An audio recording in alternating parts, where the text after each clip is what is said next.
Hi, I'm Nathanael Lathrop with Crosswork Productions, and today I'm going to show you how to make a DIY grid for your softboxes.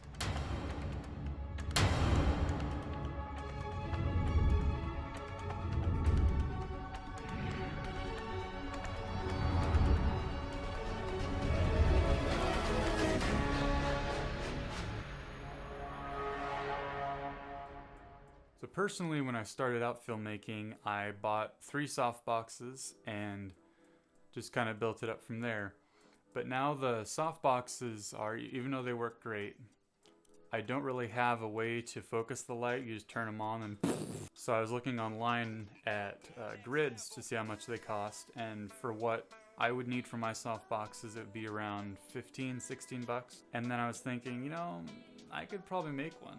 So I started looking on YouTube to find some tutorials on how to do that. Some people use cardstock, one lady used Gorilla Tape, and the Gorilla Tape thing really kind of stuck. So I had some duct tape lying around and I'm like, hey, this will probably work. It did, so let's jump into yesterday and see how to make it. Alright, so all you're going to need is a piece of cardboard that's around the same size as your softbox, so that as you're making the grid, you can start building it and then it'll end up being the same size so that when you put it on your softbox, it'll fit. I already started my grid and I was about 3/4 of the way done, and I realized, hey, this is actually working, I should make a video out of it. So I'll show you the beginning steps and then I'll add it to what I've already made, and then we can see how well it fits these softboxes and see what the results are. So how we're going to start is we're going to take a strip of duct tape. We are going to be cutting it in half or ripping it in half. And with the way that duct tape's made, it's just going to rip down the middle and be fairly consistent, and we'll just keep pulling from each side.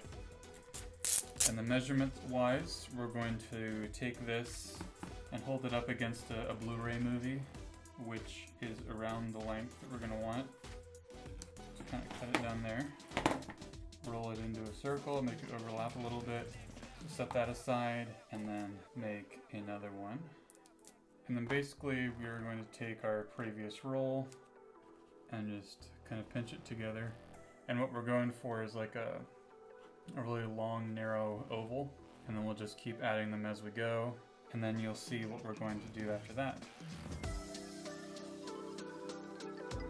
Then what you're going to do is take a strip, one of those half strips again, make it around the same width as your softbox, kind of press it in to your rolls, and then just press in the edges, and then just roll up your sides. And then what you're going to do is, once you have another end, it's going to look like this without the strip. You have that here, and then you just kind of press it in next to your previous line of tapes, and then you just keep going like that. So here's the part of the grid that I made previously, and then here's the row that we made just now. And since there's a little bit of space left, I think I'm going to make one more row just to play it safe. And since it's kind of malleable and adjustable and stuff, it should fit fairly well. It's bigger to be a little bit bigger than a little bit smaller. Alright, so I've got the last row of tape done. And the reason why you want it to be really exact as far as how long each strip is every time and how many rolls you use per row is that sometimes you have to condense a row of however many that is. Let's just say 12. A row of 12 and then a row of 11.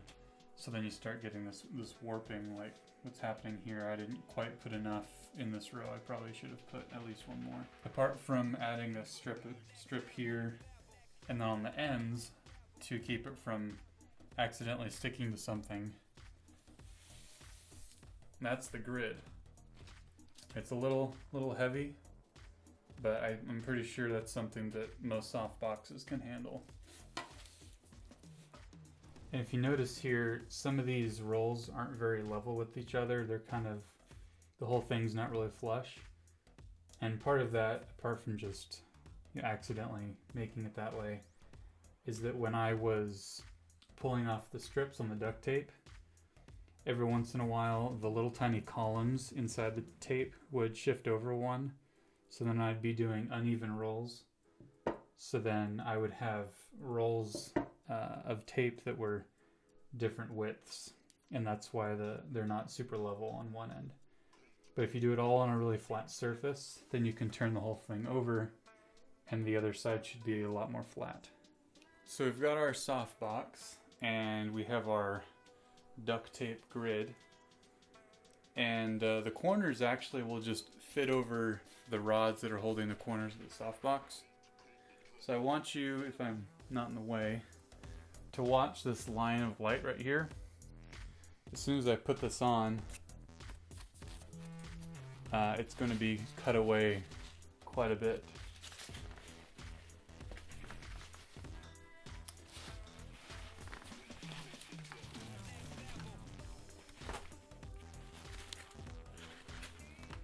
So now the light is a lot more focused now. The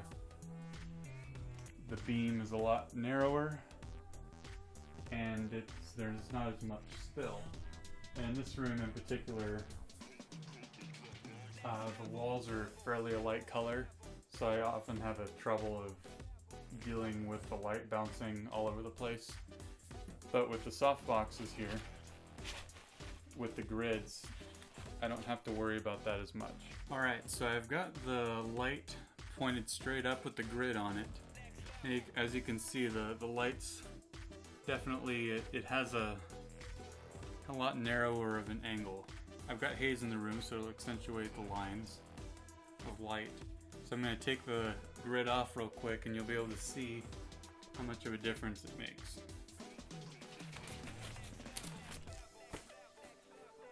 So you can see the rays of light are a lot wider and they come out in a much bigger source.